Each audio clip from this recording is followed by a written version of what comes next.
Episode 131 of the BIC podcast. Believe it or not, even after Friday's no-show, Eric is here. Causing problems as always. We'll figure all that out. This is a chock full agenda, so I'm not even going to give a full preamble. That and more in this episode of the BIC podcast.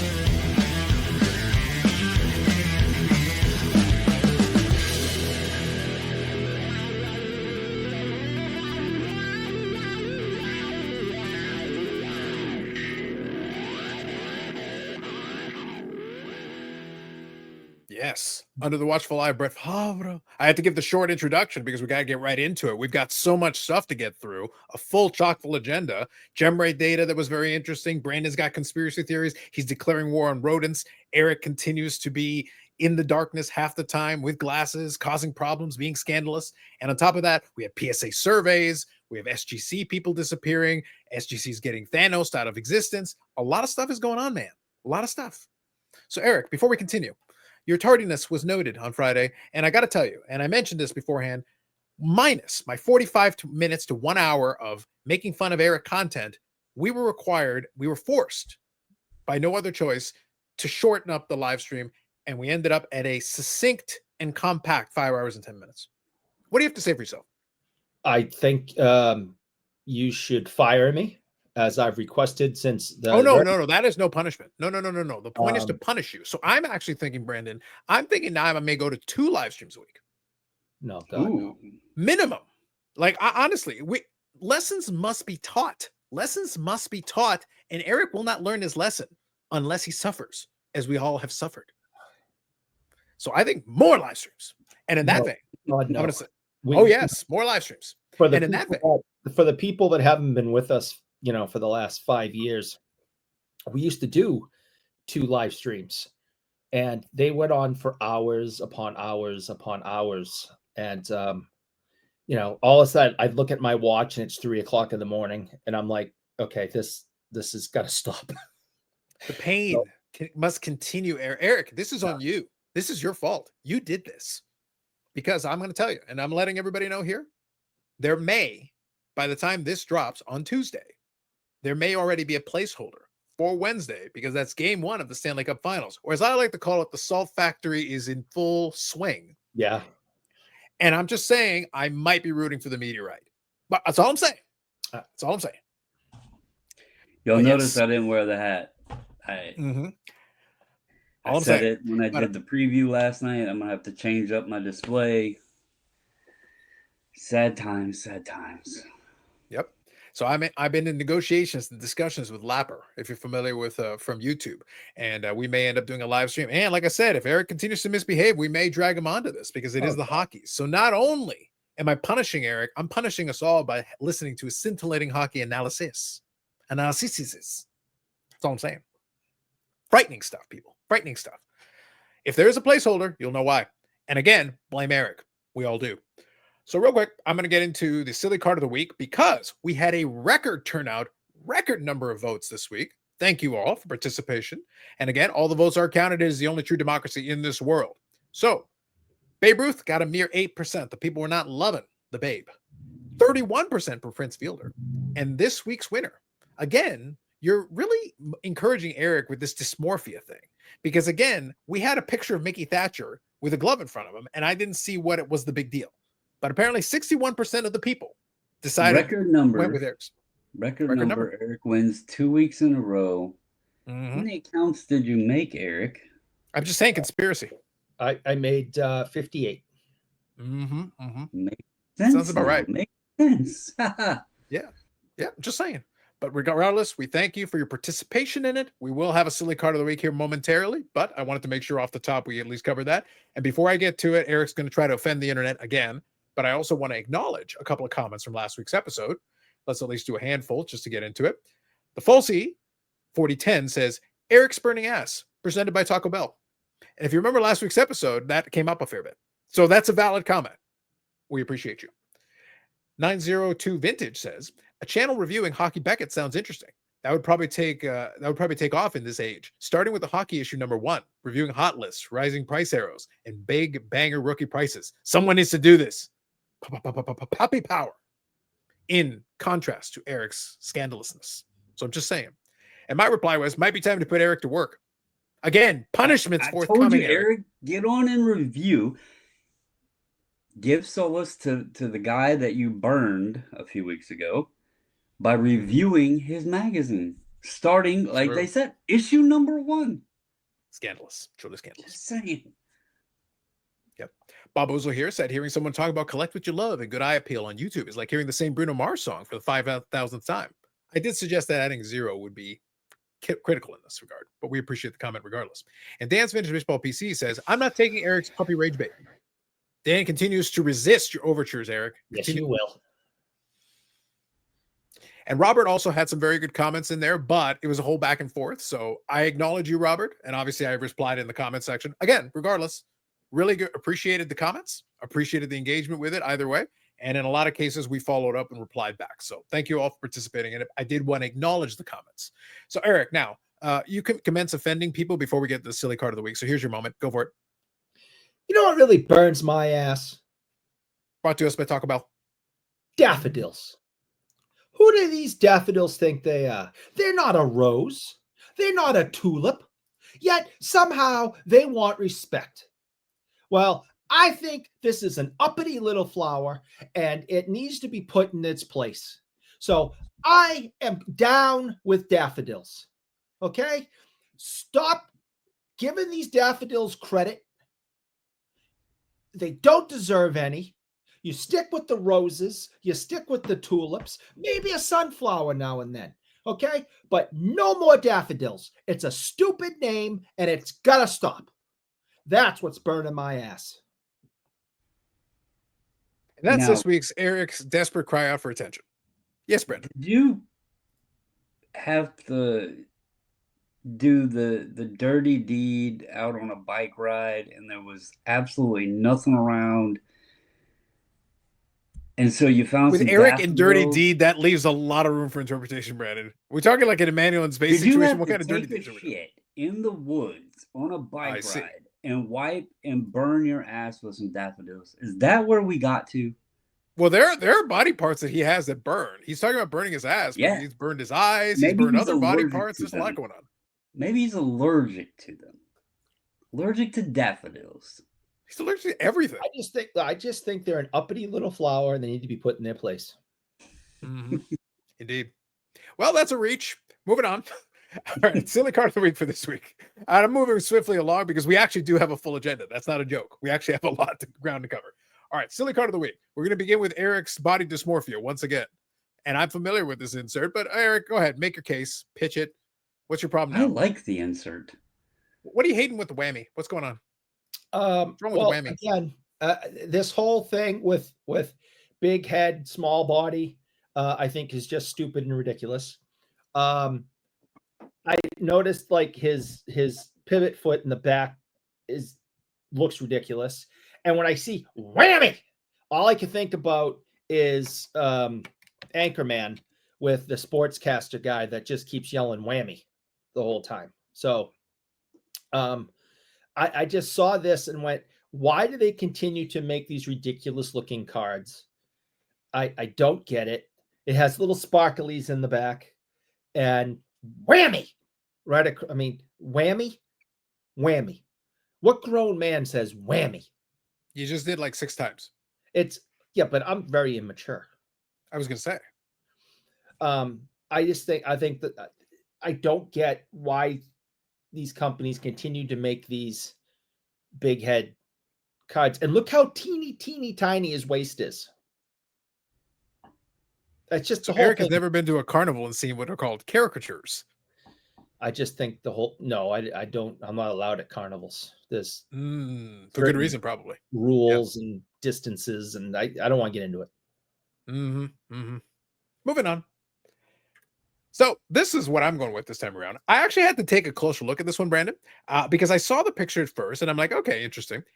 And I had to take a closer look, and when I finally was able to zoom in a little bit, he's actually getting doused with candy.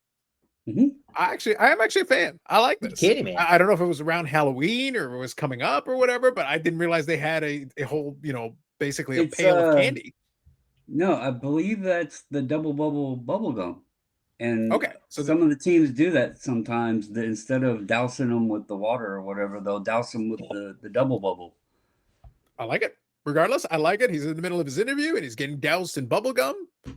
He's the candy man for the purpose Yeah, I of can't this, tell if that's what those are, but well, that's basically what I was trying to make out. The double bubble before. When I was looking at this, though, it looks like the little candy wrappers. It looks like the actual ones with the sides. So that's kind of why I'm looking at it. I'm thinking it's like a pail of candy. But either way, hopefully that candy didn't go to waste. That's perfectly good candy. Pick that shit up. But nonetheless, I like the image on that. Bonus points to Stadium Club, though. The last couple of ones, and I've got one more that I've included in. I love the Stadium Club photography, and I love when they throw something random at this. And yes, Eric, his head is the correct size to his body. So it's all good. Yeah. The way it should be. And here we go, Brandon. This one's yours. Roger Bailey. So we've got the front and the back, but go ahead. I can see here. So my mom sent cash. Yeah, I sent you both because this card just has a bit of nonsense on both parts. So here on the front, it looks like he's got an old school Super Soaker with the one with the backpack on it. Yep. But then, as you noted, when you flip over to the back and you see he's a top prospect, he's holding a baseball for the photo that he wrote, "Hi, Mom, send money." So get a little bit of fun on both sides to this one. Now, I am going to say, though, I have no moral objection, but I am going to need you to choose because on the thing, I can only put one picture per line. So you can pick the front, you can pick the back. I'm good either way, but you got to pick one. Go with the Super Soaker. All right, go with the Super I like Soaker. the That's Super what we're going to go Soaker. with. But a little bonus. So there you go. Both double-sided card. You'll know this is on the back of the card if you listen to the podcast. So we will do a community post where you get a chance to choose all the different ones of these options. So feel free to select. We count all the votes. It is the only true democracy in this world. That is your silly card of the week, brought to us by AMG Collectibles, AMGcollectibles.ca, AMG Collectibles YouTube channel. And this week, not only am I getting Blair to answer the meaning of life and other questions that people are asking, in addition to that, it is the week that the cup is dropping. This is big time. So it actually worked out beautifully because we're going to go briefly over the cup. We're going to talk about that a little bit. We'll touch on it briefly on this episode, but then specifically we'll spend a little bit of time on it. I'll do a full breakdown. I'll go through a lot of the basics and run everybody through it. It's a lot of what you expect if it's a cup. It is a high-end product. It is a high-end brand. Again, generally speaking, most people are just get to enjoy watching. There are those of us that collect the singles, and there are those of us that open cases of it. Most of those people are called Eric. So, chasing after all the chases, man. There's a lot of good stuff. And I did see, like, from some of the initial looks at some of the checklists and stuff, there might be some Medanos that I may have to chase, and some of them are very tough, and we'll see. By the way, you know what gets me? It's not quite Eric's burns my ass segment because Eric's ass burning is a different issue entirely. It has nothing to do with the daffodils. That's a health problem. But you know what I don't like? And I'll just mention this briefly before I get into pickups. Still haven't seen a single copy of the Medano autographics. I need Eric to open a third box, a second box, a 15 box. EX2000. Where's my autographics? Yeah, Lapper tagged me and Wes. One of the exceptional Wyatt Johnstons popped up. I think it's the second or third one of him that has appeared now on eBay, but this seller's got a bit higher price than I want to pay. So, but not much of it is popping up. Yeah, the supply has been few and far between, man. That's a legit thing. It's just I know the product really hasn't been popular. I'll be curious to see if there is more of a movement once the prices really start dropping. They're gonna have to basically fall like a stone because I think a lot of people just are not interested unless you really have the price point bang on. I think a lot of it continues to sit. And I don't know how you're going to resolve this issue unless you drop the price substantially. So we'll see what happens with that one. All right. So I want to show off 3 cards. If you guys have anything, you're more than welcome to it, but I've got 3 cards that I'll go through. First one is just a quick one. This is usually what I try to pick up here, and that is where I try to get singles. So this is from the new Ultimate Collection. And this is just the gold variant. It's the Medano gold variant out of 35. Decent design, nice and clean. What I kind of notable for this, for me, is just that I remember what's funny is having been a player collector, this is so long, going back to the 90s with Medano and everything. I remember anything numbered to 100 or numbered to 50 or whatever. It was just so expensive at the time. And now it's just become so commonplace that the out of 35, this was sent in a plain white envelope. And I can't even blame them because realistically, there's just been so many at this point. Now, Mhm. again, I paid the appropriate price where I'm not really complaining. And these are thicker cards. So this card is perfectly fine. Although I will say one thing that I was not in favor of is they included in a top loader with the regular kind of tape, the scotch tape. Guys, Ooh, scotch tape, no bueno. So no bueno. this is one of two things. Like, it's a perfectly good top loader that was wasted because of scotch tape, and I have to go replace it now with another one just to put the card in there. That's Yep. If you're gonna bother with it, at least put it in a basically just a team bag. I put it in a team bag with something else in there, throw in a couple of commons or something. There you go. Trust me, it works just fine. But Yep. yeah, so that's my first no bueno. Real No. quick, I'll share one more no bueno in a second. But before I do, is there anything you guys want to share, or should I move on to the next card? Well, we had talked about the PMGs recently and the affordability of them. I picked one up, and it finally made it. Took about a week and a half or so, but Mason Nice. Marchment. This cost me, with shipping from Canada, less than $10. So Sounds about right. Pretty good. Can't complain about that. Listen, but that's kind of what we were kind of touching on a little while ago. It's like the PMGs in hockey just never really took off like in the other sports. We don't have the history with it. So the good news, though, is that if you are interested, you can get most of the time your favorite players for a relatively like a sore song. I ended up getting the Ottinger from the newest one with the red PMG, and I think it ended up being about $15 all in. So not terrible. Again, not too expensive, not crazy. We'll see how things go in the offseason with Ottinger. I feel like we're going to be sans one coach. We'll talk about that more, I think, during the offseason. But all I'm saying is that, not all is well in Mudville. Somebody's going to have to, some heads are going to roll somewhere in there. So this one, I'm going to share this one, and then I'll talk about the no bueno. I'll share this one, even though it's one of the wrestling ones, because it's actually a really nice card, but also kind of indicative of one of the things that I've talked about. And that is that with a lot of these products, especially the more expensive ones, it's really tough to be able to actually get some of this stuff to show up until EPAC shows up. So we got for the Dentist PC here. This is from Black Diamond. It's the Band of Color. These ones are all out of 10. They're nice looking cards. Obviously, you're using like these manufactured diamonds or, different types of rubies and sapphires and all that. It's a good looking card in terms of that. The out of 10 is nice. I was able to get it for a price that I was happy. Let's just put it this way. For what the price of the box goes for, I got it for probably about the price of a box. And if I bought a box, that would be a huge hit for me because it'd be a PC hit for me.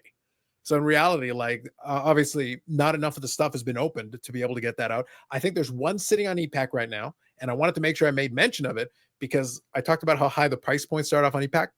On EPAC, it's $350 US. I paid $240 for that card. Now you can say, "Oh, that's too much." Well, it was an auction. I wasn't the only bidder. Obviously, I was able to win. But the point is, I got a card that I really would want out of 10 with $110 to spare if I had bought a box on EPAC. So like, I now have another $110 in this hypothetical $350 to buy something else. I can buy that Ottinger, and now I have another $80 to buy something else. And that's kind of how this math works out. So I'm not surprised that not a lot of the EPAC Black Diamond is getting open. It's just too high. It's just too high. We were talking about the EX. I bought the Robertson out of 10, the gold all access credentials, and the EX exceptional, both of them for less than a box will cost. Mm-hmm. And you're not going to pull both of those out of one box. Like the EX exceptional is a 1 in 2 case hit. So, buying both of them for less than one box, sure. Yep. And that's basically where things sit. Now, last card I'm going to share real quick before I do. Eric or Brandon, is there anything else you want to share, or I'll go to the other? That's all I've gotten in. The only cards that I've gotten in are Brad's. So if you want me to show off Brad's collection, that is funneling in, like a busted sewer pipe, I could do that, but and nothing of my own. Maybe we'll save it for Friday. We can save it for Friday. All right. Second one here is another addition to the Medano collection. A nice one because this was back in the day. I remember these when they originally came out, and there were some versions of it. So back in 05, 06, give or take, there was a Be a Player Portraits series. And in that series, you basically had these 8x10s. that were the cards in it. So it's cardboard stock, but like 8x10 size. And you got a lot of the autographs. So there were single autographs, there would be dual autographs. So I've gotten the Medano, there's a Medano Turco, there's a bunch of different versions. Well, there's also triples. One of the ones. So this is what I got. So there's your triple. And that is numbered to 25. And you can see there, it's an 8x10, so it's a very large card. And it is numbered to 25 there at the bottom. And you got Matt Sundin, you got Medano, you got Joe Sakic. So you got 3 Hall of Famers on there. That's now, nice. It is a very nice card. I like it quite a bit. Now, here's my issue. You will notice that I'm holding what is basically a binder page. This is what it came in. This is an 8x10. Now, this is why I say no bueno. Here's the thing. It's a very cool card, and the card is in good shape. Here's what I'll give the seller some credit. They put it inside of basically they folded up cardboard and folded it in such a way that created an envelope of cardboard that's actually very thick, and it actually held the card perfectly in place. So the card itself is unharmed. But guys, I spent a couple $100. You can afford a top loader for an 8x10. Yeah, I would say so. Yeah. Yeah, that's not cool. Now, the shipping was with tracking and all that, so they didn't stinge on the shipping. They did do the correct thing in terms of. But guys, when I actually get this, like, look, again, it's not harmed. The card itself was at least held up in the position it was in. But Brandon, like, as an eBay seller, like, guys, we got to put in a little more effort here. Like, a top loader is not too much to ask for a couple $100. Yeah, but Eric, do you want to go for it? To be fair. Well, I don't want to be fair. I'll say it, but I don't want to be fair because I'm on Carlos's side. But for you, I will. To be fair. What I was going to say is if you were to send that in, and I've not personally had this done, but I've seen it. So if you sent it to CGC, who now does a jumbo grading option, that's kind of what they put them in.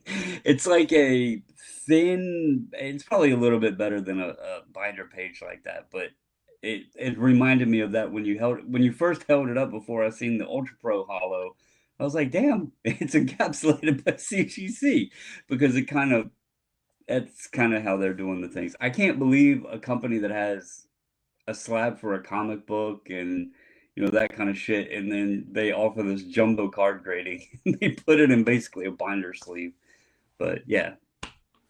No, I get it. But look, again, we're talking about shipping though. Like at the end of the day, so this is a situation where I'm not going to give them a negative because the card came intact. It's in one piece, no harm, no foul in this case. But you are taking a bit of a risk. This is not like a $10 card or $50 card. By the end, I actually paid a couple $100 for it, and I paid for shipping with tracking and the whole thing. And again, I got the card that I wanted, and it's in good shape, so no issue there. I can spring for a top loader, but I'm saying as a seller, as a person on the other end who also sends stuff, you got to take care in the packaging as well, because on the other side, it's like, okay, but now I have to go and get something else because if I put it in a binder, I guess I could, I suppose. But that wasn't necessarily the way I wanted to display it. Or maybe it is, but give me the option. Put the top loader. I'd go buy a frame and hang it on the wall. I mean, to have 3 Hall of Famers like that and it looks clean. That looks like a frameable, hangable piece to me. But yeah, and that's what Be a Player portraits. So the thing is, the Be a Player portrait series, that's kind of what they went for. And to their credit, these are sticker autos, but they did manage to do a good job with them. And there was plenty of room for the guys to sign, and all 3 of them signed nice and clean. Very good. Number 225, very nice. And it's got a good display to it. It's a nice, and it literally is on cardboard stock. Send it to Becca. They give me back a holder the size of my house. Yeah. I just want to see the box it arrives in. Oh my god. No, Brandon, if I send it to Becca, a frame. They deliver it in a moving truck. Well, Brandon, though, I have an idea. If I did send it to Becca, I would probably have them ship it to you first, because you could just put it down in your front lawn and it would kill any rodents contained therein. Could I borrow it? Yeah. I mean, listen, if I send it to Becca and they send me a thing, just drop it on your front lawn for the content, Brandon, for the content. It would be a lot better than what I'm dealing with. That's all I'm saying. That's a little pre-show, guys, and you Caddyshack references and all kinds of stuff. Just think Bill Murray and Caddyshack, and you'll get some of the jokes, and you can play "I'm All Right" in the background while all that is going on. So maybe we'll talk about it another time. But bottom line, so 3 cards, I like all three cards for different reasons, but two of them are definitely in the oh no, don't ship it this way category. You know, again, don't use Scotch tape. I don't care if it's, you know, in a plain white envelope, guys. Like, it's a waste of a top loader. You know, if you send like an 8x10 size thing, I understand it's cardboard. Again, the packaging overall, you know, I'll give it an 8.5 out of 10. Good effort. And it did preserve the card. The card is still in good shape. But then give me a binder page, guys. We got to do a little better than that. Because now I have to figure out what I'm going to do with it. I'll probably get the top loader for it. That's probably what will happen. But either way, cool card, and I'm happy to have it in the collection. That's a Playing Days autograph, 3 Hall of Famers. It's another one off the checklist. I like it. Even at this stage, I love to be able to find stuff like that and be able to add it to the collection. So always a good thing. Definitely picked up some other items, but those are the ones that I kind of wanted to feature and showcase this week. Now let's talk about, like I said, we got a full agenda. So let's get into a couple of other things we're going to talk about. Let's start off with this. One of the things that I did one of the videos on, and we can touch on some of these other ones after. Let's do this. Let's do the PSA survey thing kind of combined with the SGC thing, because I know Brandon has some thoughts on this. I'll give my high level, and then you guys are more than welcome to throw in. Video did very well. I'll give Mangini Collection credit because he did tag me on it to talk about it. My thesis really came down to this for the PSA survey thing. To me, it was a nothing burger. I got the idea. I know there are submitters who do the cleaning as pertains to the wiping the card down. Now, there are others who do the other side. The implication, though, I understood why people freaked out about it. Although, Brennan, this was kind of my, to be fair. Do you want to do it again, Eric, real quick? I'll do it. Go ahead. To be fair. Nice. But the other thing was that when it comes to the actual implication of it, I'm not giving PSA... They're not dumb enough to know that putting the verbiage that way wouldn't get some attention. That's why I threw in the little tinfoil hat option in there. Was that a diversionary tactic when they've got the backyard breaks thing right around? Because I think it was that weekend. So that week, you get the survey, it suddenly becomes the topic du jour, and we kind of forget about the backyard breaks thing. And I know you've got a thought related to the Boca Raton thing, but first, the survey thing. Any thoughts on that? You know, was it a diversionary tactic, or was it just we can't read? What do you think? If it was a we can't read, then somebody should have gotten fired, because they should have well knew that it was going to cause a stir when there's been the whole, Kurt's card care thing. They deactivate, they decertified numerous cards that they found that had been altered or whatever, they cleaned, however you want to put it. It makes them look like hypocrites. Yep. And then if you're going to sit there and say, okay, well, if you pay us, it's okay. They knew that was going to cause a huge controversy. Mm-hmm. And so when they backtracked it and explained it the way they did now, it made more sense. Yeah. So and also removed to be clear though, it also removed the verbiage about the buffing. Right. Because in the original verbiage, minor scratch thing, because you're and not that was that gone in the second version. That was gone that. in the second version. Yeah, like people have done this long enough. You're not getting a scratch out with a dry cloth. Not happening. So that was what threw the red flag. But in the term buffing, minor buffing. But yeah, I mean, when they reworded it and then kind of explained, that makes perfect sense. Hey, we're already doing this. We're taking in direct submissions now, where submitters aren't, owners of the cards may not actually be seeing the cards before we're getting them. Would you want us to, clean them up if we see a fingerprint or dust or whatever? Pay us $3, we'll do it for you. That made more sense. Now, I do think that it's funny that they said they already do this, and then they put that on there and say, well, will you pay us to do this? Because that's essentially what the survey was for. Like, hey, we're doing this, but would y'all pay us $3 to do this? So, but yeah, I mean, I'm with you on that. I don't think, if it was an oopsie, whoever made the oopsie, they should be put in timeout. Because that was so that's the reason I posed the question. I asked. So let me ask you, Eric. So I threw out the theory. Again, I did it a little bit tongue in cheek, but not necessarily entirely tongue in cheek, because again, you kind of opened the door on that possibility because of the way you approached it. And I want to bring this back to a greater thought in a second. But let me ask you this question. I offered the tinfoil hat alternative. And again, I'm not the tinfoil hat guy, but let's, just look at the situation. I'm looking A to B to C and what we got here. And I just said, interesting timing, one.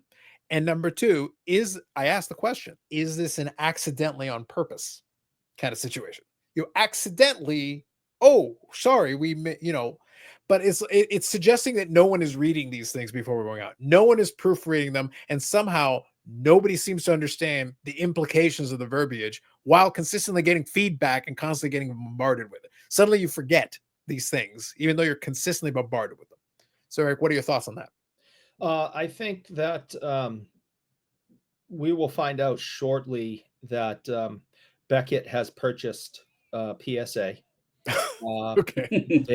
Their PR department clearly has taken over already and is already making moves and destroying companies.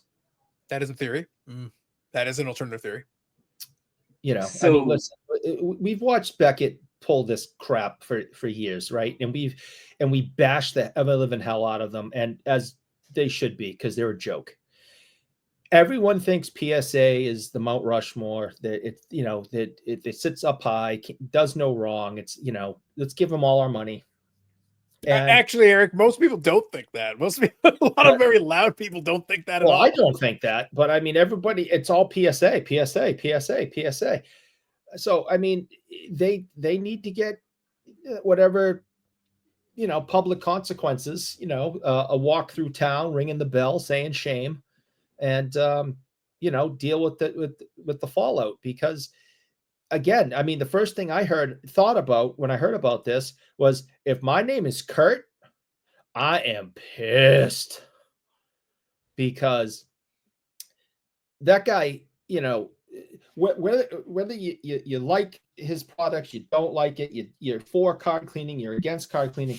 The point is, this guy worked hard to build a name, a company, a product. He hustled, he worked hard, and the one thing he had going for him was PSA wasn't saying no to me. Matter of fact, it was one thing that came out that kind of exploded, that there was a major card that had Kurt's card care and it got this great grade, and everything was great. Well, the feedback on that, PSA comes out and goes, oh no, card cleaning, if we have any suggestion of tampering and card cleaning, we will not grade the card and send it back. And that guy's business had to have taken a hit. I'll be honest, I'll push back on that. I don't think as much as you think, because the reality is that's their public stance. So again, full disclosure, I'm obviously good friends with Brad, who was PSA Canada a bulk submitter, but is now PSA Canada, the Canadian division. It's the Canadian office of PSA, now under collectors, fully under collectors. And again, full disclosure, I did the PSA Canada, podcast with him while he was still a bulk submitter. That stopped when collectors became the owner of that on that end. But Brad and I are still good friends. He was on the live stream on Friday. So we're all on the same page here. But at the same time, it is what it is. I'll call a spade when I'm looking at it.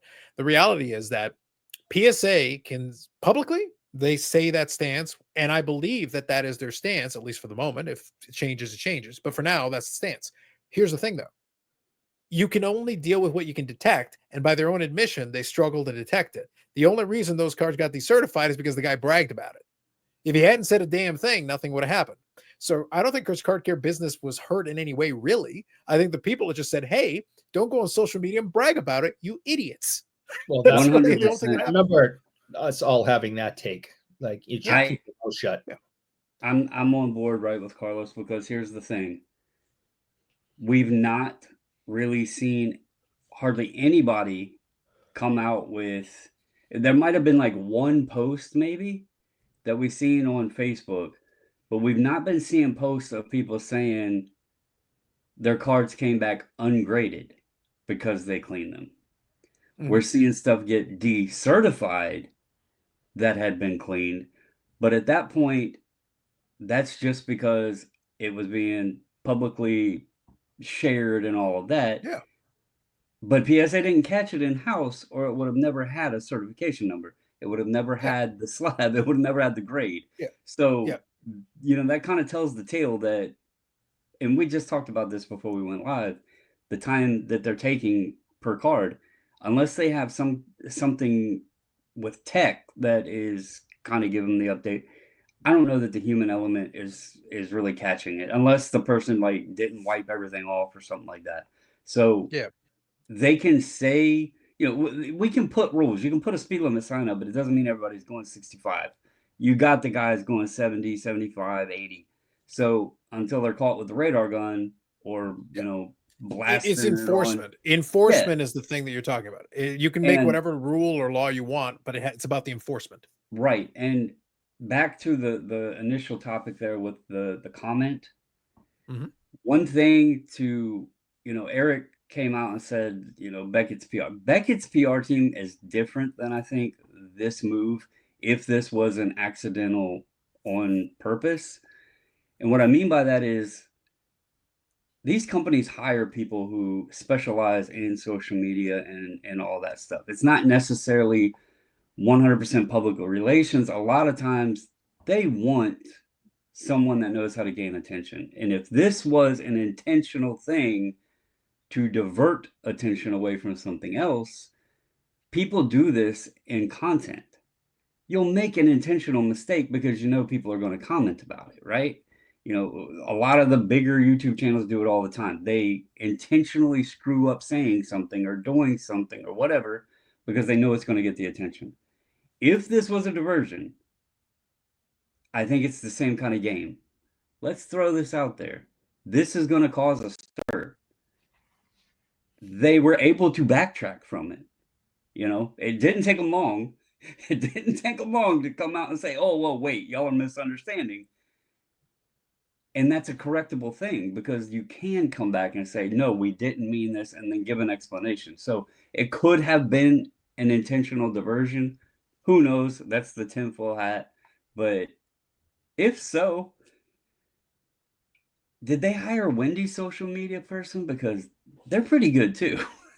Yeah, but all I was saying, the reason why I threw that out there, kind of have some fun with it, is all I said. And look, then this is my circumstantial evidence that I put together, just putting all the pieces together. I just said flat out, once they got some pushback for it, they were very quick to correct it. They had Chris Carlin, who is involved with PSA, be on Hobby Hotline. I gave people the clip just so that they could see it for themselves, and I let it play out, and I let him do the full explanation, which followed the party line from Ryan Hogue, and that was there. So it followed in kind of the same vein. They both used the same verbiage, explained it the same way, so it's very consistent messaging. But I also said, and this is the example that I gave, so they're quick to correct the record, explain themselves, have the explanation, the whole bit. But then all the pushback they got for the backyards thing, crickets. Not a peep, not a word from anybody. Suddenly the social medias don't work, Eric. They can't hear anybody, emails, text message. Nothing is getting through that wall. But when it's a survey, and again, it's a survey. They didn't commit to anything. They can correctly say, hey, this isn't a policy change. This is us asking you a question. And in the question, you can say, no, I would not be interested in that, or whatever. That's why I say, this wasn't a policy change that we're talking about. And they, in reality, got everybody, in the video, myself included and all that, talking about a survey, talking about hypothetical. That's why I gave the Allen Iverson thing. We're talking about practice. We're not talking about the game. We're talking about practice. But the point is, I also was aware of that, and I also pointed it out, and I just said, by the way, this other thing is happening. The beware the man behind the curtain, because the man. I just wanted to point out the man behind the curtain because he's still there. Backyard Breaks still did their breaks at PSA headquarters right around the same time that this was a controversy. Not much of a controversy, Eric, because in reality they didn't commit to anything, and they could quickly backtrack it, and it was perfectly fine. Consequences? What consequences? They can say truthfully, it's like, we didn't say we were going to do this. We just asked you a question. That's it. We asked you a question, and we clarified the question when you guys had follow-up questions, right? That's what a survey is. Yeah. But they know what they were doing. So that was the open-ended question that I offered. I just posed it. I just said, hey, do you think the timing was interesting because, again, this is non-committal. You don't really have, and you have a very quick and easy way to get out of it because it is just a survey. You can't throw that out there. So I just thought it was interesting. Now, let's segue from that. So that was one thing. So, feel free to chat in the comments. Happy to hear your thoughts. Again, I just threw it out there for fun, but you're more than welcome to go down the path if you wish. Other thing, Boca Raton. Let's talk about SGC land. So Brandon currently has SGC Pete tied up in a chair in his closet. But aside from that one back there, he's always back there. That one back there, yeah. That's always been the joke. If you're new to knowing all of that, it's always been a joke. That's Pete's office back there. Yes, yes. And as a bulk submitter for the SGCs, Brandon, thoughts? So now PSA is going to have I gave my take. I'll give mine real quick, summarize it and then please take it away. So I just explained, look, the conspiracy theory that, PSA was always intending to get rid of SGC. And I made very clear in the video, I said flat out, that could 100% totally be the case. 100%. But I said, from a business perspective, I don't think that's a viable play, because in reality, the moment you do it, and I use WWE and WCW as an example, just one of many examples I could use. But the reason I gave that example is we're talking about brand loyalty. The point of that analogy wasn't just wrestling. The point was brand loyalty. WWE thought that because they were the number one player in the space, and then by getting rid of WCW, they became the dominant player in North American professional wrestling. They were the only game in town, effectively. The other ones had to kind of rebuild themselves from the ground up. So they figured because of that, these viewers that were not watching WWE would automatically come over. Eric, the ratings went down. Oh, yeah. Right after that, they went down because some of those folks were WCW. We wanted the not WWE option. That's why we were watching the alternative. And because of that, when you took away the alternative, we just said, okay, we're going to watch something else. We're not going to watch your product. We don't care. If you're the only option, then we're out. And that audience never came back. They never came back. So my point that I'm making here is, could you totally do it? Yes, you could totally do that. But you're not getting the SGC submitters who are doing it because they don't want to grade with PSA. You can offer them cheap crossovers. They don't care. They don't want it. They want the tux. Yeah. They can't have the tux. They'll go to Beckett. They'll go to CGC. They'll go to Tag. Whoever. But they will go to anybody but PSA. Especially if they're mad at PSA for getting rid of the tux. So you went from having this business that you're actually getting right now. So even from this past month, and we'll go into Gemrate data in a minute, because there's some interesting outcomes of this. At the time I recorded the video, the May Gemrate data wasn't in. We've got some very interesting numbers for this one. We'll talk about it in a second. I don't want to segue into it yet, but my point was, this was my point here. I'm saying, could you do it? Totally. If I'm in the room and I'm making the business case, I'm saying, I don't care if you put them in the same office, Eric. I don't care if the same grader can grade for SGC or PSA, and you just hand them a card and then it goes to the tuxedo room or the PSA room. I don't care if you're literally in the same building. I would keep the SGC name alive for no other reason than to offer that differentiator.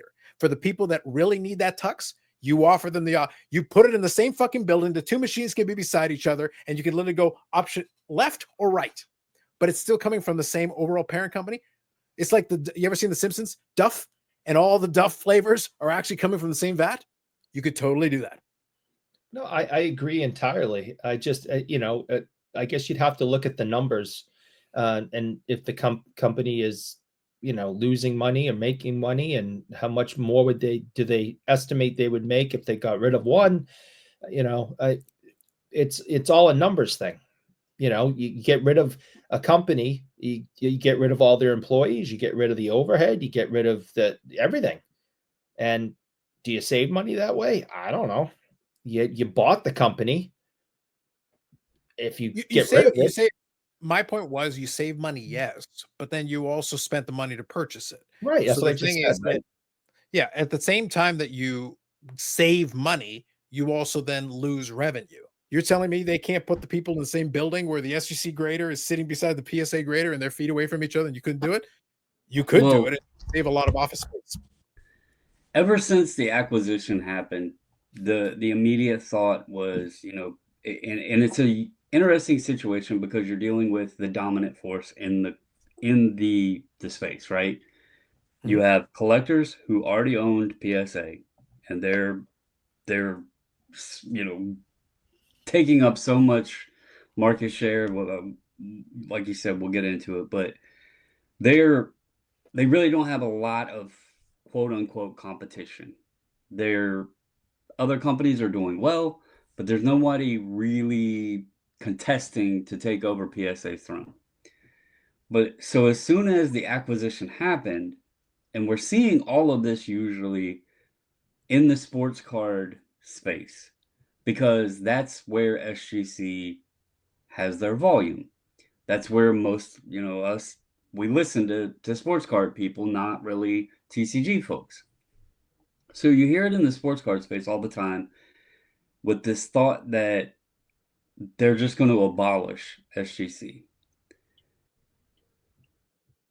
But there's things that have happened for a while now, and I know this is another step with PSA, the announcement that they're going to have an office.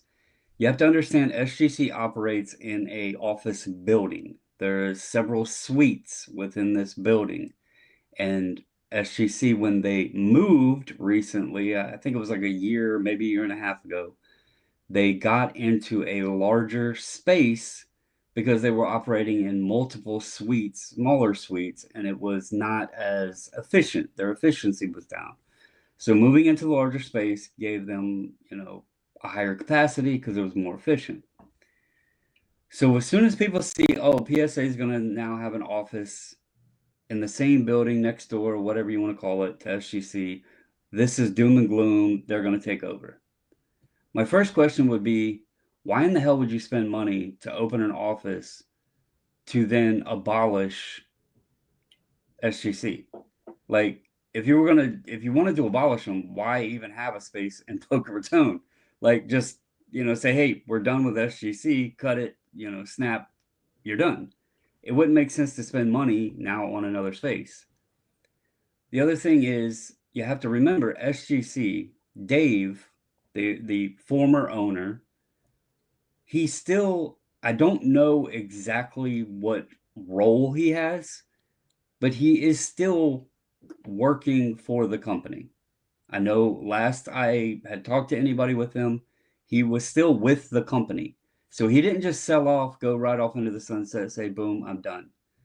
He also, a lot of people don't understand this, and I read some comments on Neo's video, and one person was like, CGC is just Beckett 2.0. They took all of their people, blah, blah, blah.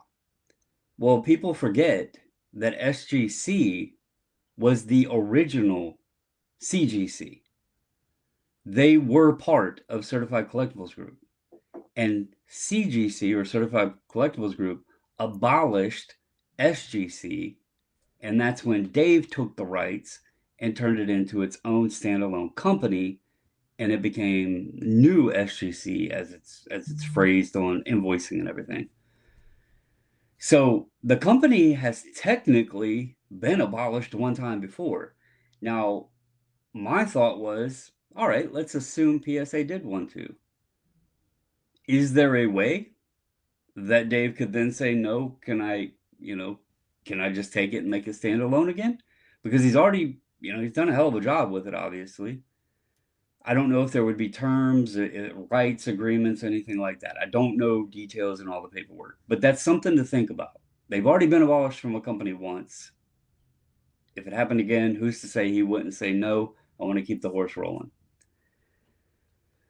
Now, one thought I had, and I don't know if this has anything to do with it. I don't have insider knowledge with PSA, anything like that, but it dawned on me with the whole Backyard Breaks thing. And they did the whole collaboration or whatever, doing the select stuff over at the PSA offices.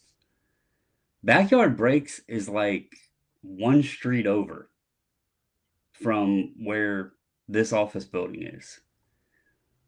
Could this be an opportunity to start working on, they've been getting creative, the direct from eBay, the direct from ComC, all this stuff. Could we see a direct grade situation from Backyard? Backyard opens a ton of product. They're not the best people in the world. That's obvious. This is not a advertisement for Backyard Breaks, but they open a ton of products. Did PSA talk and maybe been talking to them and coming up with a direct from break to grade scenario? Could that be, SGC could have been like, hey, we got an office space here. We wouldn't need much. Who knows? But it was something that I thought about since they did do the select break to grade. You also have, I don't know exactly where they're located, but Leighton Sports Cards is down there. KK Sports Cards is down there. There's several big like shops and breakers down in the Florida area. I don't know right offhand how far away. I know Backyard is literally right there in Boca Raton. They've done a video where they drove cards to SGC a couple years ago. So that was something to think about. Am I sitting here worried that SGC is going away? Hell no. I'm not. Like Carlos said, it doesn't make any sense. They're still putting up enough numbers to be a profitable company to where it allows Collectors Universe, forget PSA, it allows Collectors Universe to add market share and revenue without the need, because if you cut them off, I would not be shocked if many folks went to CGC. They're also in Florida. They have a very nice slab. The turnaround time isn't as good as SGC's, but it's faster than PSA's, and they're cheap. SGC didn't sell much in the beginning either in the open market. It doesn't take much but volume to start building up resale value. And I think if that was to happen, I'm not saying everybody would go, but I think a large chunk would go there. And it's not like PSA would just be retaining all of SGC's market share. That was the reason kind of I posed the question. So the original idea here, and the reason why I posed it in this way, again, I repeat what I said earlier so that we're all on the same page so I don't get people crying to me about it. Could they do it 100%? Would it be advisable? To me, the answer is no. And reason being it's not advisable is because there are ways. That's why I gave you kind of, we'll see if I end up including it, because I was very specific about something I may not need to include. So if that gets cut out, you'll see why. But I gave an analogy about banking, and I talked about two different brands. So I might just cut it out because I was very specific. But all I was getting at was that you have businesses and lines of business where having multiple brands is beneficial to you. Mm-hmm. And it allows you to offer two different things. And you do it not because you think, oh, it's more efficient. There are ways. The point is, if you don't think it's profitable for some, first of all, I do think it's profitable. But there are ways of making it more profitable without eliminating the brand. It's actually doesn't require you to go the whole way there. You can do it without doing it. So I'll just share this little image here because it kind of plays into it. So this was the joke I used a little earlier. So I don't know if you're familiar with this Simpsons episode, Eric, but here is Duff Light, and Duff Dry, and all three of them are being fed from the exact same funnel. Yeah, it's the same thing, but they're three different brands. So that's why I was saying at the extreme level, you don't really have to do much more. The truth is, you could run SGC and PSA out of the exact same office. The graders could be completely interchangeable between the two. I just need you to I just need to give you the fantasy, Eric. I just need you to think that by submitting to SGC, you're getting a completely different. They don't have to be independent companies to be independent companies. I just have to give you the option for the tux.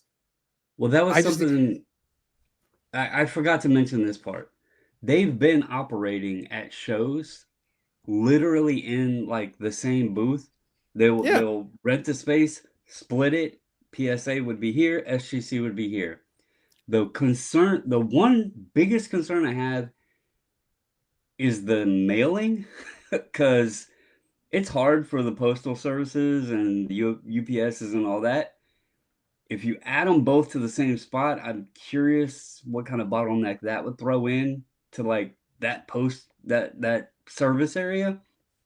But it could also, like you said, what if it's just a simple thing of you can send PSA and SGC submissions together to one office at the same time? What if you had 20 cards, 10 were modern and 10 were vintage, and you said, okay, I want my vintage in the tux.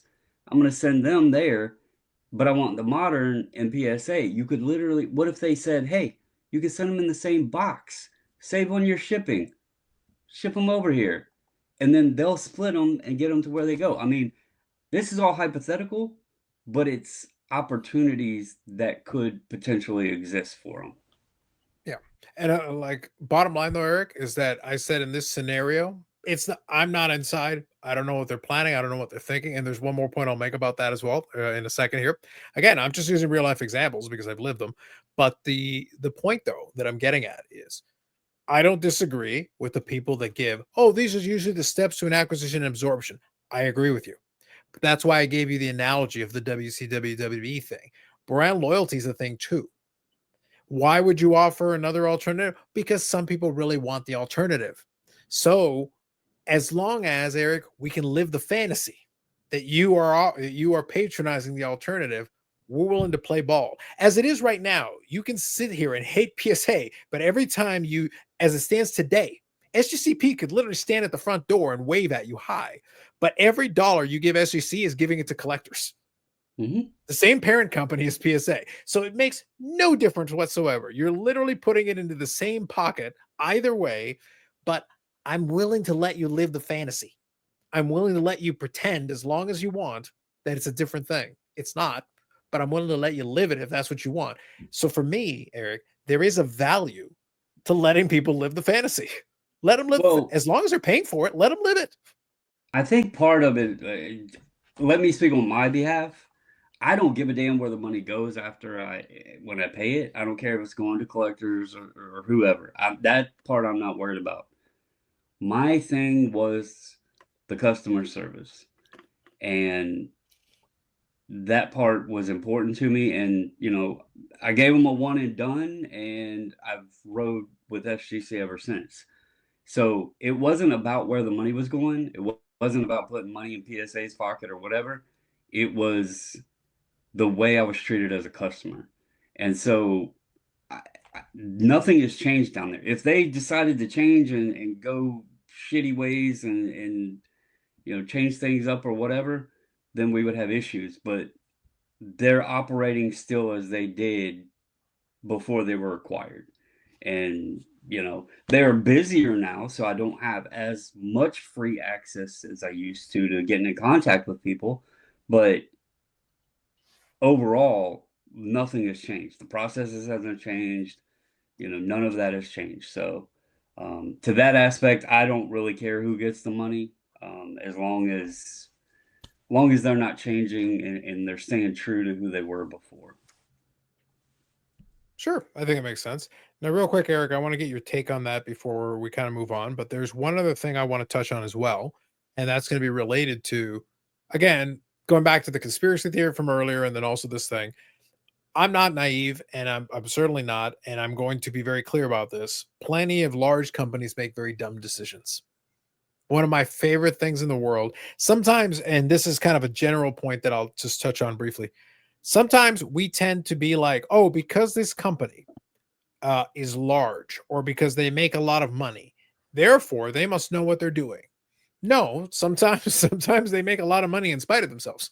Sometimes the industry or the circumstances allow them to make money despite not having a damn clue what they're doing. And again, I've experienced this firsthand. It makes me laugh a lot of times. But the point is that they can decide how they want to approach this. I gave a very plausible scenario where you can have your cake and eat it too. You can give the SGC folks the fantasy they want to live, let them have it, and at the same time profit from it. Because if they're willing to keep submitting to get their tuxedo cards, it's silly not to, because you're basically leaving money on the table, as far as I'm concerned.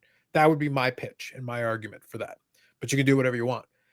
The other side of it, though, is that companies still make very weird decisions. That's why we talked about earlier about the whole conspiracy theory thing. Was it intentional or is it they just are incompetent? I go with Occam's razor. The simplest solution tends to be the correct one most of the time. That's really the short version of that. Could they just not have a damn clue what they're doing? Yeah. The rule number one exists for a reason. Rule number one also applies to companies. It's not just people. Yes, people are stupid, but you know what, Eric? Companies are stupid too. They really are. By people. Yeah, they're run by people. They're operated by people. There are people there. So therefore, it's entirely possible they just have no clue what they're doing. No, the right hand doesn't know what the left hand's doing. I've seen that and experienced it. And maybe they just one screw up after another, and they'll make another 100 screw ups. And we'll touch on that here in another topic in a moment. But for this particular topic, what I come down to is this. Right now, there is still money to be made in maintaining at least the illusion of having these two distinct brands, whether it's true or not. As a matter of fact, if it's not true, it's even better to maintain that illusion. I would rather have like literally a curtain between the two, and you can walk from one side of the curtain to the other, and it's the same damn thing on the same floor in the same building, but at least you get to pretend. When you send in your card through Brandon Bobbles and Ball Cards, and it comes back in a tuxedo, let them live the fantasy. I mean, there's a lot of companies out there that own multi-brands. I mean, it happens in the car world all the time. You know, Chevy, GMC, Buick, all of that. Like, they're all automobiles. They're all competitors because they got different logos on them, but they're all owned by the same company. You got fast food joints. You know, what is it? Taco Bell, Pizza Hut, and KFC or something like that. I don't remember the Yum brands. Like, they're multiple brands. They're all fast food joints. They're all competitors. My favorite one is the beers. Yeah. One of my favorite things Like was they did the drinks, statistic. you know, Yeah, they did the sodas. statistic, and you go to the beer section of your grocery store or whatever, and you go, "Oh, this is a microbrewery." Yeah, it's owned by the conglomerate. It's owned by Yeah. Anheuser-Busch, and so is this one, and this one's owned by Anheuser-Busch, and this one's owned by Anheuser-Busch. It's like, but they're completely different brands and they're completely different beers. Yeah, but every single time you're buying one of them, you're still giving money to Anheuser-Busch because they own all of them. Well, And then this other conglomerate owns this other one. It's the same thing with soda, right? I mean, Coke has Coke. It's got all the diets and this and all these other brands of Coke. Then they also have a root beer, and they have a lemon, Sprite 7-Up type of thing, and they got orange, and they have grape. They get the whole thing, but all the money still goes to Coke. Mm-hmm. So Yep. yeah, Pepsi's the other side of the coin. Day. Yeah, and Pepsi's the other side of the coin. You want 7-Up or you want Sprite, you're still talking Coke and Pepsi. Yeah. Because each one owns one of them. And then there's a root beer. By the way, one Coke owns, the other one Pepsi owns. You're still competing between the Crazy same two. enough, since we're on this topic, this is a little bit irrelevant to it, but it kind of also proves a point. I've heard that Dr. Pepper is actually owned or has bottling facilities by both Coke and Pepsi.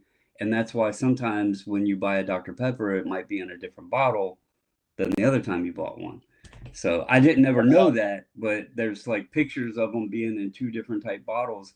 And it's because whatever bottling facility, whether it came from the Coke facility or the Pepsi facility, determines which bottle it's in. Yeah. And that goes back to what I said though about brands. Brands are brands.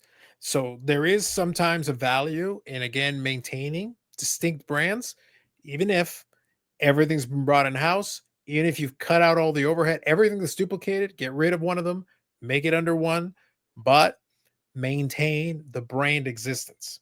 Does that mean that SGC is going to live on forever? No, not necessarily. They could get rid of it tomorrow. I have no idea.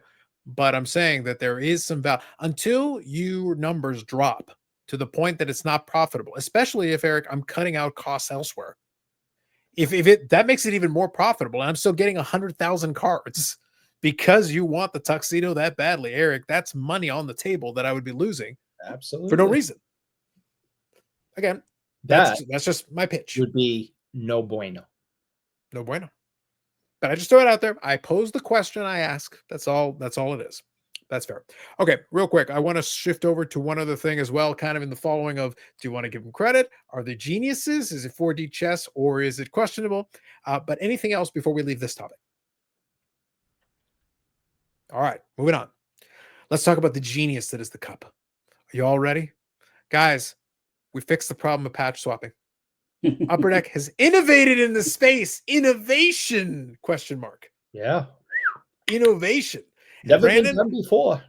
They solved the problem. All they did, they're going to put the patch card inside a Beckett style holder, and it's got a code, and then you can punch in the code and go to a website, and you can see a picture The picture shows the card. I've As long as never you got heard the of code. anything like this before.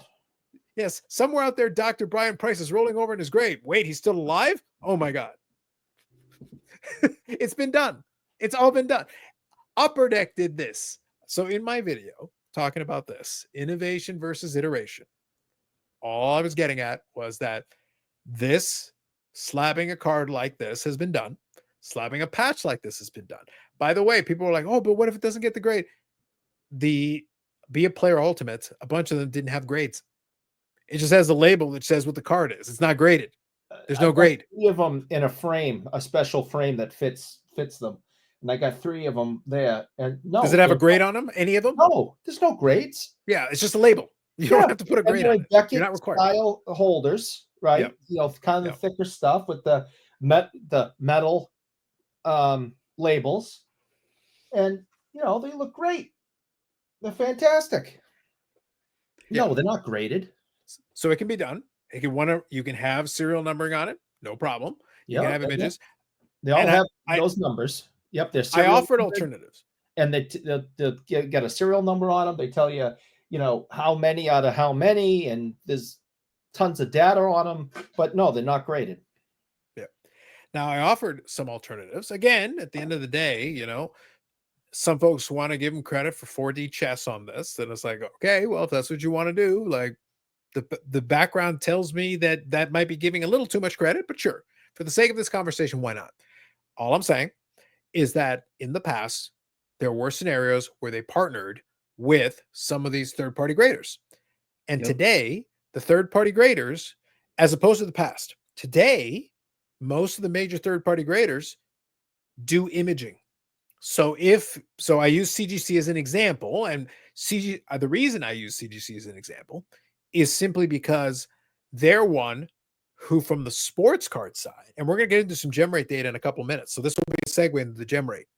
But CGC is one who, from a sports card side, is lagging behind a couple of the other players, except Beckett. Beckett lags behind a lot of things. But CGC is one who would totally benefit from getting more sports card business. So if you're CGC, are you telling me that if Upper Deck came by and said, hey, we got this, we got the cup, we want to basically have images of these, we want to have a barcode, we want to have a serial number, we want to have images. You're telling me that you couldn't talk them into slabbing these cards, taking the images, and having them available. Eric, that seems to be, again, whether they approach them or not, I'm not going to assume anything. But I'm saying from a business proposal standpoint, there's a good business case to be made where this is a win-win situation. You, CGC, get some business in the sense of getting more cards in your slabs. You get to promote your product that way. We don't have to put grades on them, but when you put them in the slab, you also took a picture. So now we have a picture, and now we have an available database with all these images already. You have somebody to host them for you. You don't even have to host them yourself. This seems like an opportunity to be like, again, win-win. Upper Deck solves a problem. CGC gets some business. We're winning, guys. We're in the process of winning right now. Yeah, I think that would be a great partnership, you know, for both companies. I mean, especially for, you know, for the grading company, you know, because it's third on the list. Yeah, I think that would be a huge boom to get their product out there with Upper Deck's top product. You know, it would. I think their company would definitely benefit from that. So I think that would be a great collaboration. It also doesn't require as much manpower necessarily, because the whole grading thing, as soon as I take the grading thing out of it, we don't need the graders. We literally just need encapsulation and image taking. So in reality, it's a streamlined process. We're kind of skipping a step here. We're going straight to, I need you to encapsulate and take the images. This is all we really need you to do here. And we've kind of resolved that problem. And in turn, again, it allows you to kind of move it through the factory a lot quicker into the end result. But from the perspective, if you had some kind of, you know, deal or say a small discount, that if I pulled one of these cards, if I chose to send it back into the grading company to have it graded, they could crack it and redo it for a small price, and it's still encapsulated by the original grading company, and I sent it back, paid a small fee, now it's graded. Sure. But I think that's another angle that you could play on it that would make it more enticing for CGC. So I guess look, I could have a lot of fun with this. So the reason why I wanted to make sure I touched on it. So let me go to you, Brandon, and then we'll kind of talk. We'll do a little roundtable discussion on it. So look, I poke fun at it because to me, the word innovation is used incorrectly here, as it often is. I know that the president of Upper Deck actually went on Sports Card Nonsense. I was listening on that, and he was also kind of walking around the word innovation a little bit as well. He did go in a little different direction to it. I did get a kick out of that. I forgot. Grant is one, and then I think Jason something is the other. That's the president of Upper Deck. But talking around the same things. And now I will say though, the Upper Deck president did touch on the fact he literally touched on it for a fraction of a second. I would love to have for him to elaborate on it. He did say that companies had partnered with graders before, and and he basically alluded to there's a reason they haven't done it since. It's like, no, what's the reason? Keep going. Like you just went down an interesting thread. Continue. Listening. Because here's the thing. If there's a good reason for it, then fine, great. But I'm just saying, I've got an ugly slab here in a very expensive product. And then if I want to take it out of this holder, now I have to make sure I keep this code because you're not making these images just available. If I'm worried about patch swapping, I just want to make sure the card looks the same. Yeah, sports card guarantee. Yeah, I know. Yeah. They actually had a couple. I think they traded off a couple of the years. I think Beckett had it 1 year, PSA might have had it 1 year, and SGC had it 1 year. Yeah, and I mentioned that in Lapper's Discord. At least they kept the traditional blue because And I use that as an example. And I use that as an example of this is literally an SGC slab with a blue label. Now in this case, they did grade it. But that's not necessary for the purposes of this. And again, back in those days, SGC didn't scan, but today they would scan. So you have that option today that you did not have back then. Here's my question. So I think grading them would be great. I mean, you're paying for a high-end product, right? Sure. It's the RPAs is what they're talking about that they're going to be encapsulating. But my question is, they're using the excuse of patch swapping. Why are you only targeting this one specific type of card?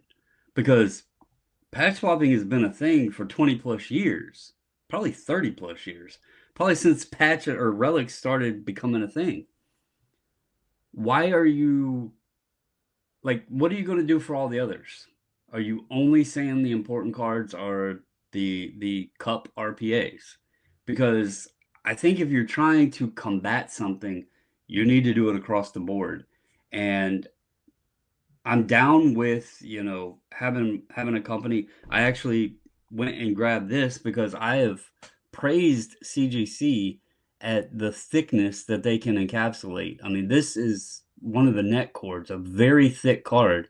And the slab is like, it's like a regular, but it's nice because it's like they're regular slabs, so it doesn't have like all the indentions on the sides and all that stuff. It's not oversized. They stack just regular. It's a very nice slab for those thick cards. So I don't. There's been questions asked, why in the hell did you need to slab it and put a QR code? Why couldn't you, you're already hosting the images, because you got to have a place for the QR code to go to show the picture of the card. So you're already taking the images. Why in the hell didn't you just upload them?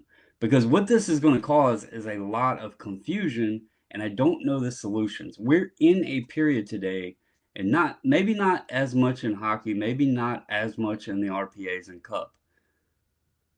But now you're having a card that we're being told the solution to the patch swapping is this holder. But what happens when you remove it from the holder? There's nothing else to tell the next person or the buyer interested that that's the original patch, because you've now removed it. Do you hold on to the QR code? Because if you go to get it graded, that QR code is now non-existent. Do you have to send it to the grading company in the holder with the QR code so they can verify that it's legitimate? If you crack it out and send it to them, How are they going to know it's not been patch swapped? So I don't know that this solves all the problems. I think Oh, it doesn't it's solve a fraction of the problems. What's that? I said it doesn't solve a fraction of the problems. It's a very clunky Yeah. solution to the problem. And the promise is that there's going to be, you know, more, they're going to take feedback on it. And it was just amusing to me. Let me just put it this way. It was amusing to me, the tone that the Upper Deck president took, and that, oh, they're going to take feedback on it. Allow me to save you some time. The feedback is, we don't need a slab for this. If you insist on doing a slab for it, you need a better version of it. The serial number thing is silly. Make the photographs available publicly, because we just want to see the damn photos. For patch swapping purposes, that's all we really need. If you insist on doing it this way, there are better ways to do it. Oh, and by the way, here's the other piece of feedback. We want it on all the fucking patches. Yeah, All why of didn't them. they put the survey out? Why was the PSA that put a damn survey out? Because another thing I thought of, and you know, I'm still relatively new to hockey, but we've had this conversation about the cup. There's set collectors. There's people that tried to build these sets. And I really don't know that they want those ugly ass slabs in their collection. Like when they're building this set, are they going to want them with those silly holders? You know, I don't know if not most not a living soul. Not a living Yeah. soul. There are people who tolerate it, but nobody actually wants it. Go ahead, Eric. Isn't the simplest solution to this is to refine the process in which you make the cards and use some type of impenetrable glue that you could never ever remove this patch without just destroying the card. Instead of using a drop of Elmer's, you know, that a 5-year-old could you know, take off, we're talking use something industrial that this is never, ever, ever coming out. And your problem is solved. I don't understand it. Eric, based on, so I say this, so to be clear, I say this half in jest and half seriously because of the way that this has gone over the years. If they were going to go that route, Eric, they would tell you that it's going to take 20 years because Upper Deck would insist upon developing its own formula. As opposed to using something available in the marketplace. They would be like, so we built a lab. So we built a lab so that we could define our own glue, so that we could come up with this whole. And I'm sitting there like, why don't you just use something that's available? Why don't you use one of the existing options? You know what's even more impressive? So, correct me if I'm wrong, but the cup RPAs aren't game worn anyway. They're just player worn or whatever. So I get the fact that people will swap the patches and people pay more because it's got a nice patch. I get all of that. But we are going through the steps of the process on a piece of fabric that is pretty damn irrelevant outside of, you know, the look in the card. But this also is a big take upon where the hobby is at, because why is it so important to pay more for a piece of cloth that is irrelevant? Yeah, I mean, here's something funny, right? And I think I've shown you guys this. You know, months ago we talked about how, you know, as Ovechkin was getting closer to breaking Gretzky's record, I said, I don't own anything of Ovechkin. I don't even have a base card kicking around. And I thought about that and I went, I should probably do something about, I mean, it's hockey history. He's a, you know, the all-time scorer. So I started looking into things and I'm like, yeah, I get like a jersey card to be great. Well, the jersey cards from his rookie year are, like you said, astronomically priced. And he didn't wear any of them in a game. So guess what? Being a veteran collector, understanding how this stuff works, I went and purchased a jersey card from his second year, meaning this piece of jersey is actually from his rookie year. And I paid like $40 for it. So I totally understand what you're saying. I use this in my own shopping that I actually have a game used rookie year piece of jersey on this card for $40. Mm-hmm. Whereas if I got it the actual rookie year, it was he took a photo in it and I had to pay $2,000. So you would think the rookie patch auto would actually come out the year after the rookie year. Then they'd really be worth something. But collectors, it's all about get it in my hands as quick as possible. I got to have it now. I need the new hotness. Give it to me, give it to me, give it to me. And it's like, okay, here you go. And people pay thousands of dollars for for the cards, the boxes, the cases. And what do they really have? Now, the auto, of course, is awesome, right? You get a rookie year auto, new to the league. It's not on a sticker usually on that high-end stuff. That's pretty cool because you'll see that their autos will change after 20 years, right? So sometimes it's pretty cool they get a rookie year auto because if they're in the league for 20 years, that auto is going to be different usually. So that part's cool. But yeah, the jersey thing, yeah, he was in a photo shoot. Maybe a preseason game. Do they use game used in the exquisite stuff, Carlos? So in some cases, yes. But what I was trying to do when we were talking is I actually wanted to pull up the information because this is a 23-24 product. It is a Bedard rookie year product. One of the things that was kind of the headline things for this year, the Cup, because of the delay, presumably this Connor Bedard Cup RPA is Could actually be game game used. and specifically not only could be apparently they put the date specifically that the game it came from. That's awesome. So they took the extra step to actually be like game used plus we're going to give you the date from which this jersey piece is played. Yeah, I love when big time. That's MLB awesome. does that. They put the holo on there that you can go on and check it and everything. It tells you exactly what game it was used in. I showed y'all that Joe Flacco. That was a rookie premiere shoot, but it was kind of interesting that they dated when that took place, so at least you knew when all that was. But yeah, that I will say is much better.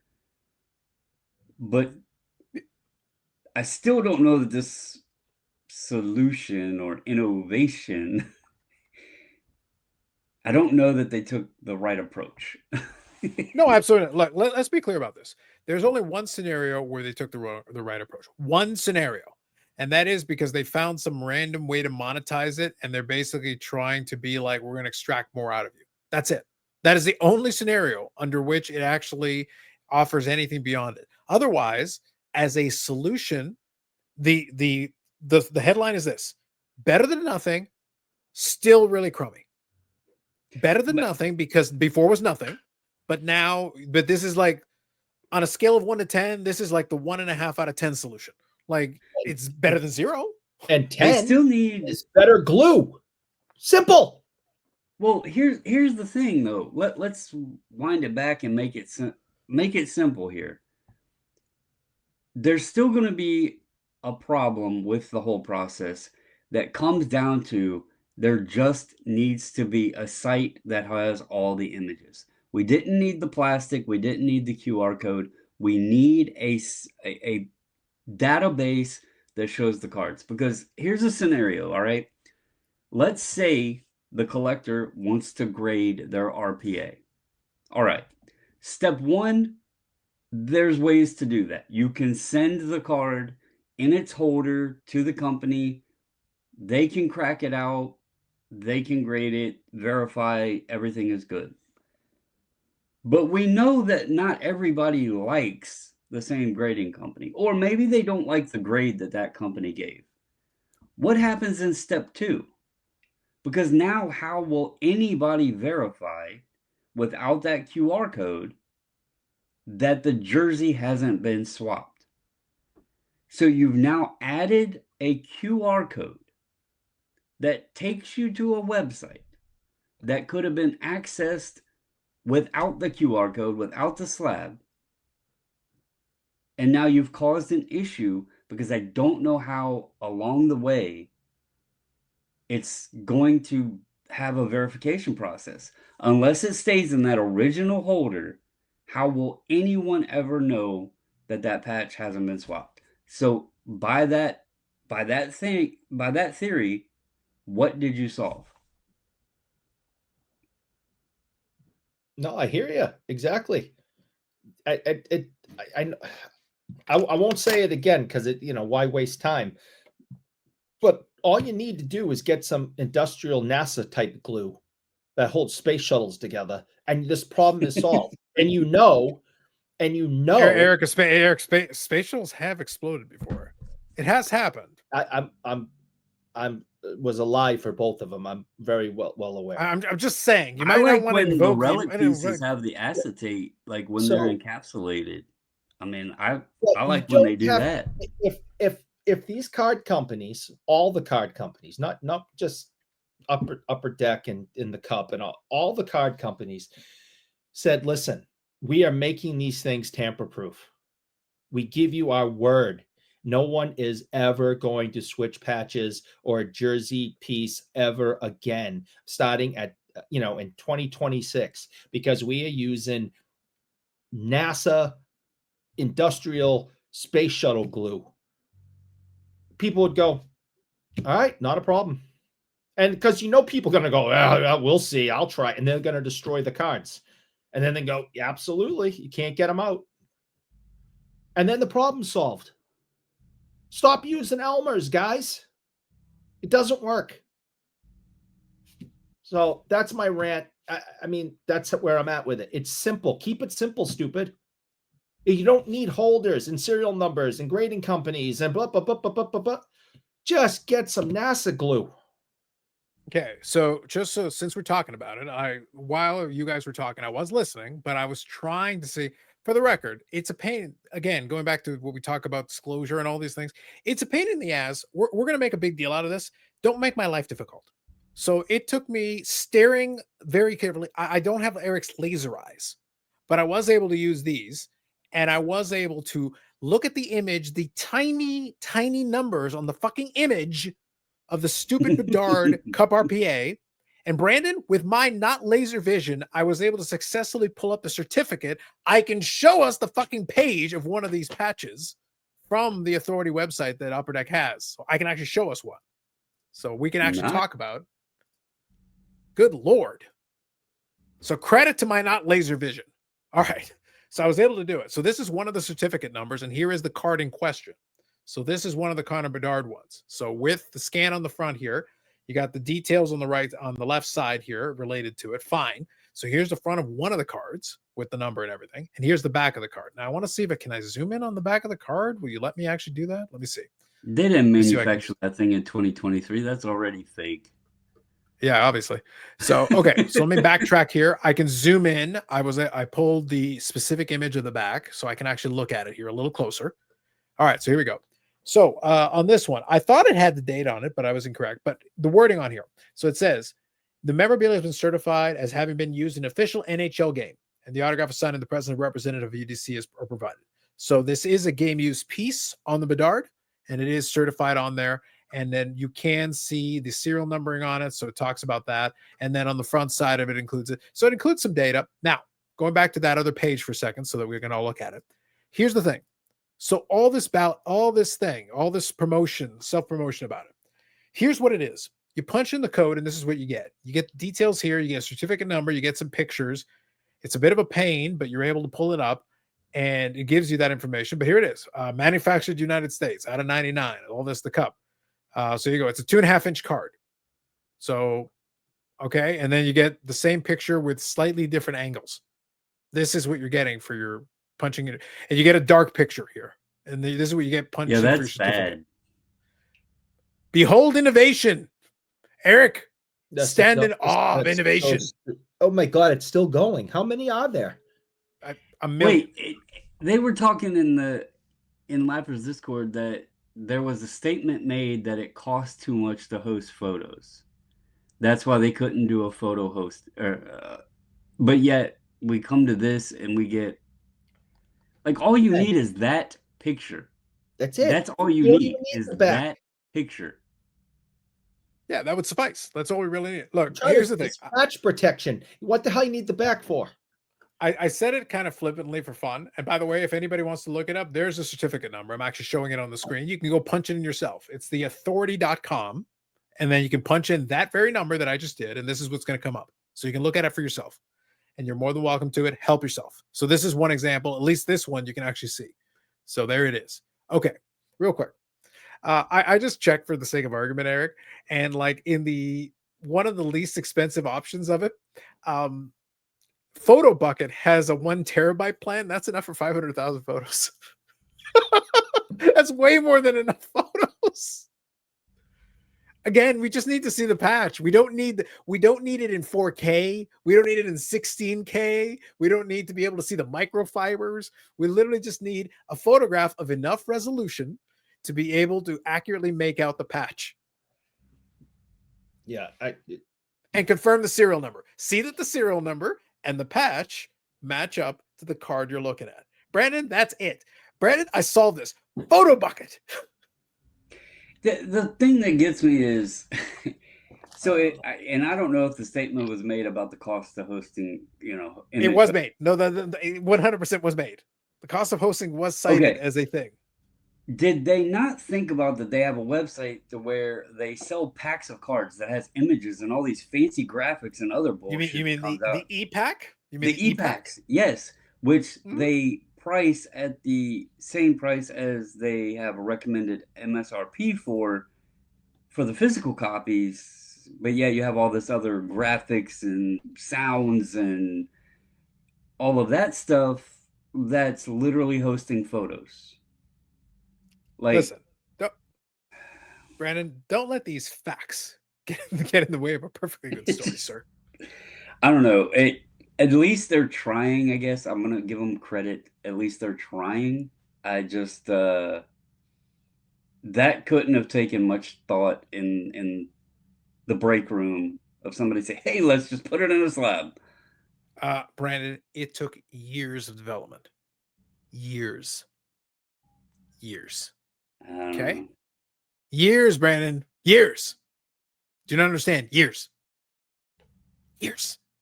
This is where we are in 2025. This is why we can't have EX2000 that actually matches the original. Because all the budget was used on the slabs. Really ugly slabs. Ooh, boy. And did you look at the back of the slab and the back of the label? I did, yeah. With the bubbles? Showed it. With the bubbles. Yeah. I mean, I almost want to be blind again. It's so good. It has little bubbles. It's so good. I don't know who comes up with this stuff. Oh, I got nothing, man. I got nothing. But the point is, Eric, will you just acknowledge that it's innovation? No. No, because I got a wall full of innovation. I got boxes full of innovation from 20 freaking years ago or more. It's not innovation. Been there, done that. Like you said, Brian Price is going, hello, over here. If that's innovation, Brian Price and those guys. And I didn't put bubbles on mine. Look, all I gotta say is if that's innovation, then Brian Price and those guys changed the world. They literally invented the wheel. Because you want to talk about innovation, there are levels to this. You know what Brian Price is? Brian Price is the GOAT. Wow. We got a new one. Arguably, you've got a better case for that one than your first case. So anyway, so Brandon, bottom line on this, not innovation. Even looking at this authority website, Brandon, these are really ugly scans. I literally scrolled through. You saw. I scrolled through like a trillion pictures. That was. Hopefully that was That a was rough. practice run. No, that is one of the serial numbers that comes up. So that's I think that's one of the real ones. So we'll see. We'll see what happens. All I gotta say is good luck with that. My feedback is just make a database of the patches. Literally, I wasn't completely joking. Maybe a photo bucket website is the answer. Get a photo bucket account, take some scans of the fronts and the backs, and that's all you really need. We're done. I just wanted to show some innovation. Innovation.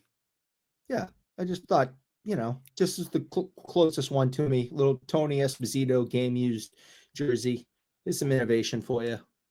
Something, obviously innovation's an important topic today. There you go. Something, little innovation for you. Yep. All right, let's do this. So we'll finish on that one. Good luck to Upper Deck on that one. I look forward to seeing the breaks. We'll see how that one goes. We'll see how it's received. We'll see what kind of feedback they end up getting from it. Again, my stance has been made very clear on it. Hashtag not innovation. But, hashtag better than nothing? Question mark? Glue. It is? Like I said, at least they're trying, but I don't. NASA glue. I think it's Eric, also NASA glue will take a few centuries. Okay? It took years to develop that answer. Years. Just go to Cape Canaveral and say, "Can I have some glue?" Guys, you got any extra glue? That could take years. That could take years of planning to ask that question. Anyway, all right. So with that said, why don't we finish up with this? Let's do a little Gemrate data. We'll finish off with some Gemrate data because there were a couple of interesting little things that came up as a result of this one. So from this week's, when I recorded my video, the May data wasn't in yet, but now it has come in. So we'll say SGC was down slightly, but still a very healthy number, all things considered, 145,000. We'll do the breakdown by the specific. So this is the total. This is the total of everything. Notable things on here. 1.65 million cards for PSA. Okay. When I talked about it when I talked about it earlier this week, last week specifically, but when I went into it, I said it was over 1.7 million between the two. Well, now it's basically 1.8. Like we're taking a step further. Like in reality, between SGC and PSA, if you add up the two, you're just shy of 1.8 million. Just shy. So that's a lot. CGC went up quite a bit, but we'll talk about that in a second. Beckett is kind of hovering where it was. It's slightly up month over month, but year over year it's down. Again, 1%, but barely noticeable. So Eric's 58,999 cards got through. So that's there. But the rest of them, like for the most part, SGC was down, but last month they were pretty good. CGC was way up, but we'll talk about that in a second. PSA was up, but here's the notable number. This is the overall. When we go over to the sports and miscellaneous, PSA was up slightly. CGC was up a lot. Now, they do note here under Gemrate, and I'll include a link into this in the description. CGC appeared to benefit from few large bulk orders, including nearly 100,000 tops 50-50 Otani cards. Eric got real greedy, sending in 100,000 50-50 Otani cards. Look, Eric, show some restraint. Settle down. Otani. What can I tell you? That's a lot of damn cards. From that was Fanatics. I'm hottie for Otani. That's a lot of damn cards is what it is. But it really skews the numbers because CGC in sports cards, this is sports, is up 474% month over month. Those Otanis carried the load here. Year over year, 631% up. That's like it comes off the page. It's wild. Here's the one that gets me though. We talked about this before we hit record. This is the TCG in non-sport. I would love to lay claim on the wrestling, but let's face it, it's the Pokemans. It's all about the Pokemans over here. 1.05 million cards that are the Pokemans. All the Chiefs, string them on, you can handle. Pokemans, Charizards, Pikachus, all of that. CGC, very strong numbers for those two. Go ahead. I was just going to say one thing that really, really stands out about this is, and we joke all the time about it, but this image really tells a tale of Beckett being further down a sinking ship. Because I've said that one thing I think that was holding them up was people sending them the Pokemon and stuff and trying to get the black label. But I think people now have jumped over and are sending to CGC for the pristine label, and they're not worrying so much about the black label anymore. It would see, so it would appear. So one notable note here under the notes. So sometimes the images, obviously this graphic is what a lot of people look at when they look at Gemrate data. But if you look at the write-up, there's sometimes some interesting stuff in there. And one of the things is TCG, talking about it, was 60% of all cards graded, regardless of company.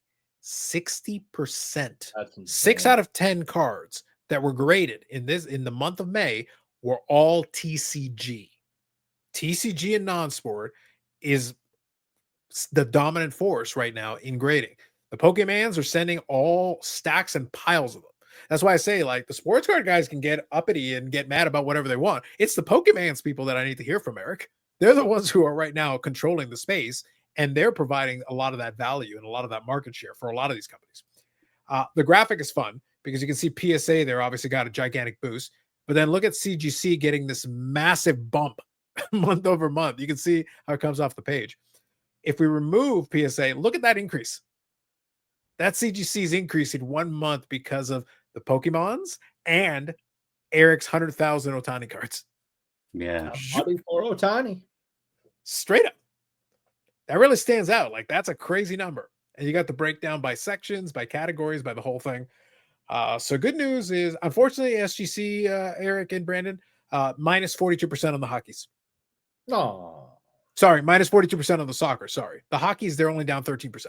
Oh. Much shame. Much shame. Much shame. So, yeah. Hey, Beckett is up 250% on boxing and the wrestling. Hey? Big time Beckett wrestling. So we talked about this in the beginning before we went live. As someone that submits, I've been a bulk submitter for SGC for over 5 years now. Mm-hmm. I know we kind of touched on it and everything. Their numbers declining. I am very curious why, because they're still behind, like well above their old turnaround time, which means they still have volume in-house, and yet the number, and it's not like they dropped off the map, but in a 2-month period, I think they're down 29,000 cards. That's a lot of cards.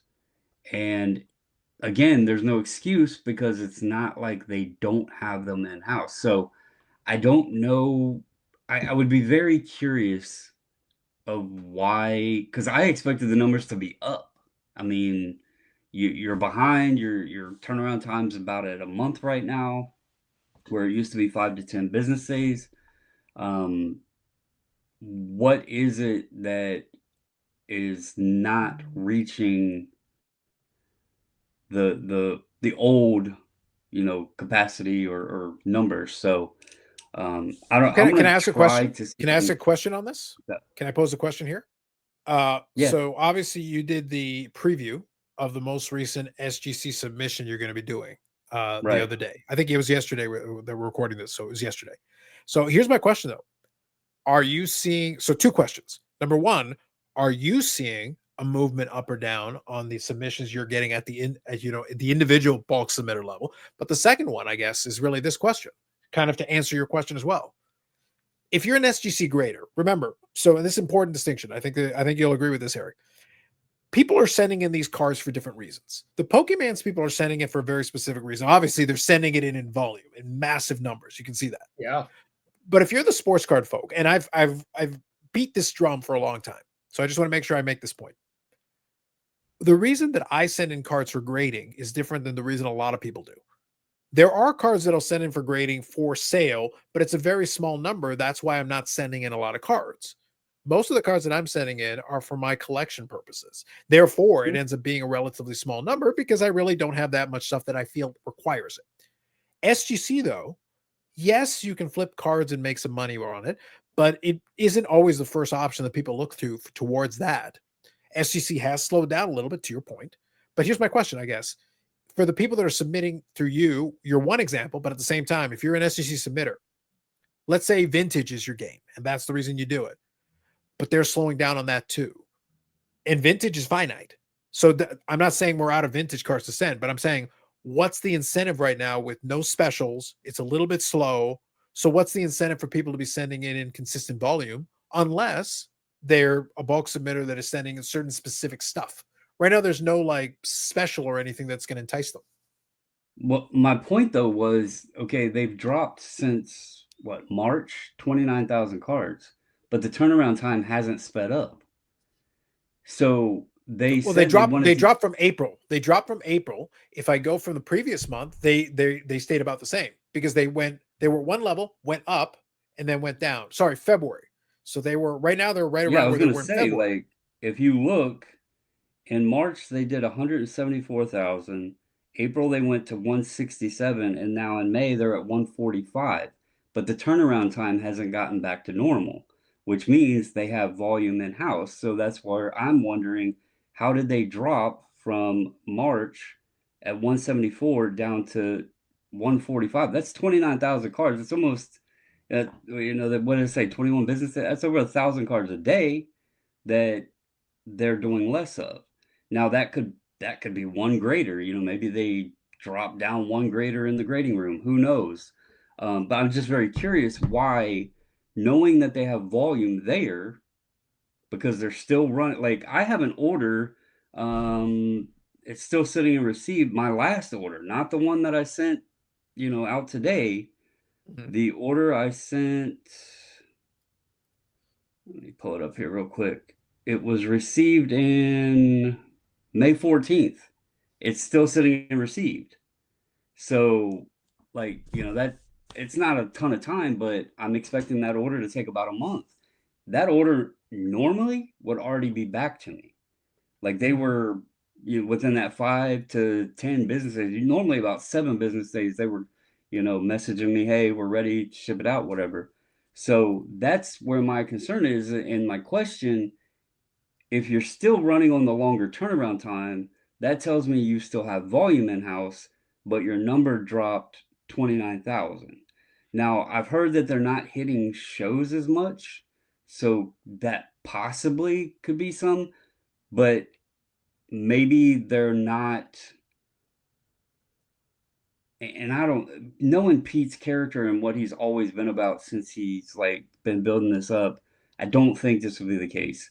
I would say maybe they don't want to get back to the 5 to 10, but I think Pete enjoyed being able to say, hey, we're going to get them back to you fast. So unless they want to go into a 10 or 15 to 20 day turnaround and that's where they're comfortable at, I personally like it when they take about 3 weeks, because that worked a lot better when they were doing it that way, because like people submitting knew they could submit.